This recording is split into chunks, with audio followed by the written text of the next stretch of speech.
పిఠాపురం రాజకీయాలు ఇప్పుడు రాష్ట్ర వ్యాప్తంగా పెను సంచలనానికి కేంద్ర బిందువుగా మారాయి. తాజాగా చోటు చేసుకున్న పరిణామాల నేపథ్యంలో తెలుగుదేశం పార్టీ మాజీ ఎమ్మెల్యే వర్మ తన రాజకీయ భవిష్యత్తు మీద కీలక నిర్ణయం తీసుకోబోతున్నారనే ఊహాగానాలు రాజకీయ వర్గాల్లో బలంగా వినిపిస్తున్నాయి. ముఖ్యంగా టీడీపీ అధిష్టానం ఆయన్ని పిఠాపురం నియోజకవర్గ ఇన్ఛార్జిగా పదవి నుంచి తప్పించడం, ఆ వెంటనే వైసీపీ అధినేత వైఎస్ జగన్మోహన్ రెడ్డి ఆయనకి భారీ జాక్పాట్ ఆఫర్ అందింది అనే ప్రచారం ఇప్పుడు జోరందుకుంది. రాత్రికి రాత్రే వర్మని తమ వైపు తీసుకోవడం కోసం జగన్ విశ్వ ప్రయత్నాలు చేస్తున్నారని, ఫ్యాన్ కిందకి తీసుకురావడానికి ప్రయత్నాలు చేస్తున్నారని గల్లీ రాజకీయాల్లో, సోషల్ మీడియాలో కూడా హోరెత్తే వార్తలు వినిపిస్తున్నాయి.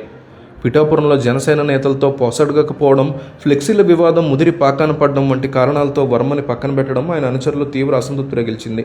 ఇదే తరుణాన్ని అదనగా చూసుకుని వైసీపీ వ్యూహాత్మక పావులు కదుపుతోందని అనుకూల మీడియాలో అంటున్నారు. వర్మ వంటి బలమైన నేతని తమ వైపు తిప్పుకుంటే పిఠాపురంలో కూటమికి గట్టి షాక్ ఇవ్వొచ్చని జగన్ భావిస్తున్నట్టు గుసగుసలు వినిపిస్తున్నాయి. కేవలం పార్టీలోకి ఆహ్వానించడమే కాకుండా భవిష్యత్తులో ఆయనకి సముచిత స్థానం కల్పిస్తామనే హామీతో పాటు ఇక తిరుగులేని ఆఫర్ని కూడా జగన్ సిద్ధం చేశారనే ఆరోపణలు వినిపిస్తున్నాయి.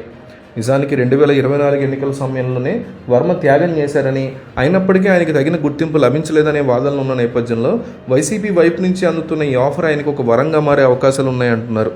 ముఖ్యంగా కూటమిలో తన ప్రాధాన్యత తగ్గిపోతుందని ఆవేదనలో ఉన్న వర్మకి వైసీపీ ఇచ్చే భరోసా ఒక కొత్త ఊపిరి పోస్తుందని భావిస్తున్నారు. అయితే ఈ ప్రచారం ఎంతవరకు నిజమవుతుందనేది చెప్పలేం, కానీ వర్మ తీసుకోబోయే నిర్ణయం మాత్రం పిఠాపురం పాలిటిక్స్ని మలుపు తిప్పడం ఖాయం అంటున్నారు. ప్రస్తుతం రెండు పార్టీల మధ్య ఈ విషయంలో రహస్య డిస్కషన్లు నడుస్తున్నాయి. అటు వైసీపీ శ్రేణులు వర్మను ఆహ్వానించడానికి సిద్ధంగా ఉన్నామని సంకేతాలు ఇస్తూ ఉండగా, వర్మ మాత్రం ప్రస్తుతానికి మౌనంగా ఉంటూ తన వ్యూహాన్ని సిద్ధం చేసుకుంటున్నట్టు తెలుస్తోంది. జగన్ ఇస్తున్న జాక్పాట్ ఆఫర్ నిజంగానే వర్మని ఆకర్షిస్తుందా, ఆయన టీడీపీకి హ్యాండ్ ఇచ్చి వైసీపీ కండువాకు అప్పుకుంటారా అనేది తెలియాలంటే మరికొద్ది రోజులు వేచి చూడాల్సిందే. ఏదేమైనా పిఠాపురం రాజకీయం మాత్రం ఇప్పుడు వర్మ వర్సెస్ కూటమి అన్నట్టుగా మారిపోయిందని రాజకీయ విశ్లేషకులు అభిప్రాయపడుతున్నారు.